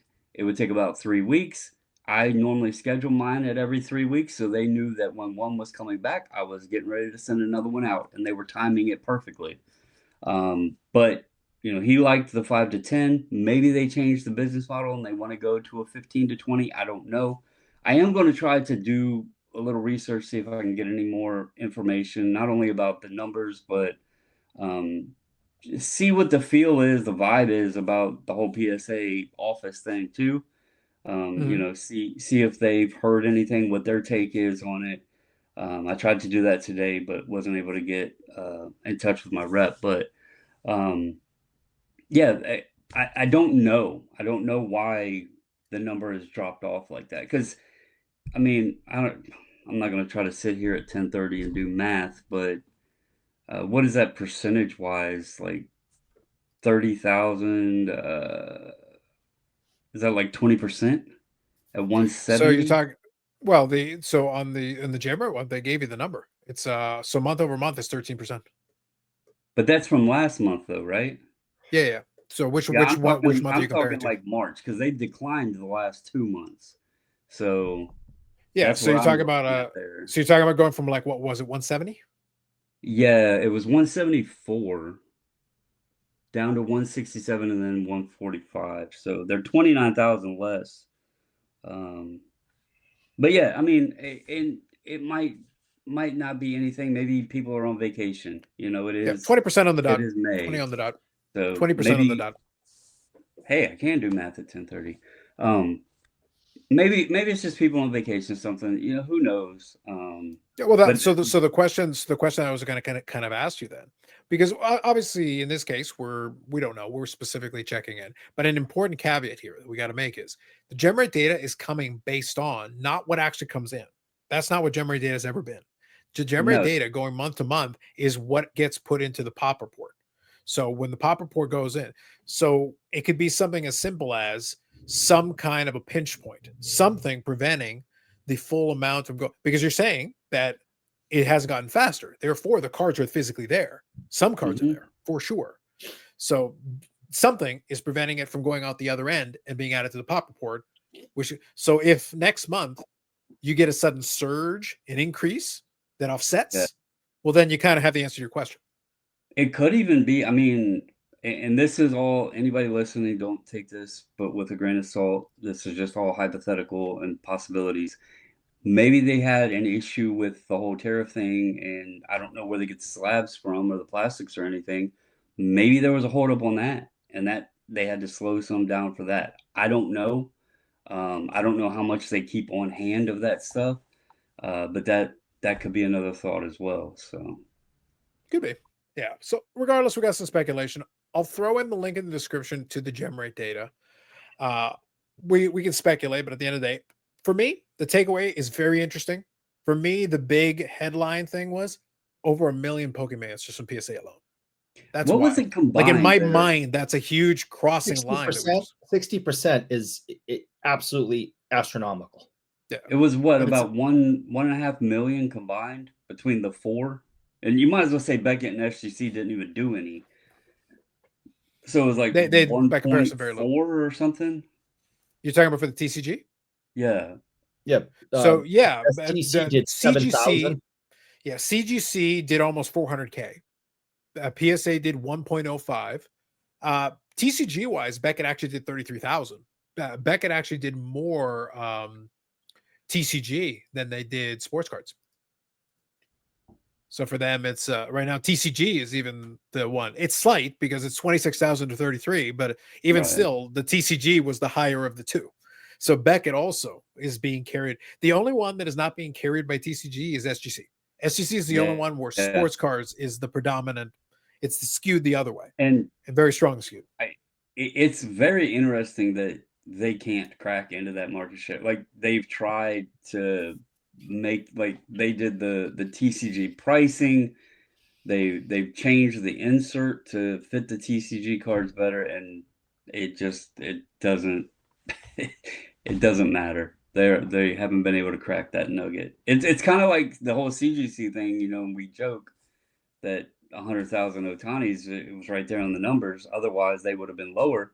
But it's kind of like, it's funny. I mentioned earlier in the episode how then, you know, SGC was the old CGC, and it's funny because CGC has a very strong Pokemon, but they can't seem to crack the sports, you know, the sports nugget. And SGC is great in sports, but they can't crack the TCG nugget. So it's funny, like them two both are finding their own paths. So Yeah. Pikachu doesn't like the tux. I don't know what to tell you, man. Pikachu's yeah. not into the tux. Not for it.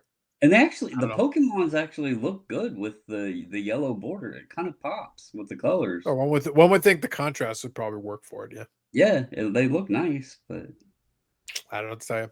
But anyway, so on that bombshell, we'll call it an episode. Eric is just about ready to go into his personal evening routine of rubbing mayonnaise over his eyes. So he needs some time. He needs some time in order to pull that off. But look, we covered a lot of ground tonight. We covered the conspiracies. We covered the tinfoil hats. We once again debunked innovation. Innovation in the hobby hasn't joined us yet. And we got a chance to take a closer look. And actually, Brandon, I was better off not getting a closer look because the more I looked at it, the less impressed I am. yeah, that was bad. I'll stand by better than nothing. Better than nothing is what I is yeah. Better than nothing is the best I can do. Better than nothing is the best I can do. Good luck to them, I guess. Glue. Yeah. So anyway, Otherwise, links in the description to some of the stuff we talked about tonight. I will follow up. Obviously, this is dropping on Tuesday. On Wednesday, we'll do the AMG podcast. That'll be on the AMG channel. Links in the description there too. And we'll be talking the cup drop. So maybe we'll touch on this a little bit as well, get some other opinions, and hopefully Bonus Blair is ready to answer some scintillating questions. If anybody does follow and clicks on it, feel free to ask some questions. Blair's going to be answering. It's a Q&A with Blair. And then obviously the cup preview, since that is the big product that's coming out this week. Otherwise, Eric Sanderson d'Or, he's here. We didn't see him on Friday, but he was here offering his scintillating hot takes and questionable demands for attention. Brandon Bobbles and Ball Cards, known associated 540 flips, trying to hunt down on a golf course somewhere, trying to find SGC Pete. Much like once upon a time, O.J. Simpson tried to find the real killer on a golf course. He's in Brandon's closet. That's where he's been this entire time. Yeah. Just saying. But yes, feel free to put anything in the comments if you got any thoughts. We covered a lot of ground. So if there's anything in there that you want to offer comments on, or if you want to take Eric's horrifically transparent rage bait, you're welcome to take it. Otherwise, we'll catch you on episode 132. More videos coming up on the channel. Live streams on Friday at 8 p.m. Eastern Standard Time. The longest running episodic, whatever it is, we don't know. Also, last episode, you can check out Brad Holland joined us. Yannick joined us from his new compound where he gets more stuff to send Eric. Eric needs a lot of stuff sent. And also, the final thought, friends don't let friends send cards with Scotch tape. And if you've got larger cards, please don't use binder pages. Good night. We'll catch you in the next one.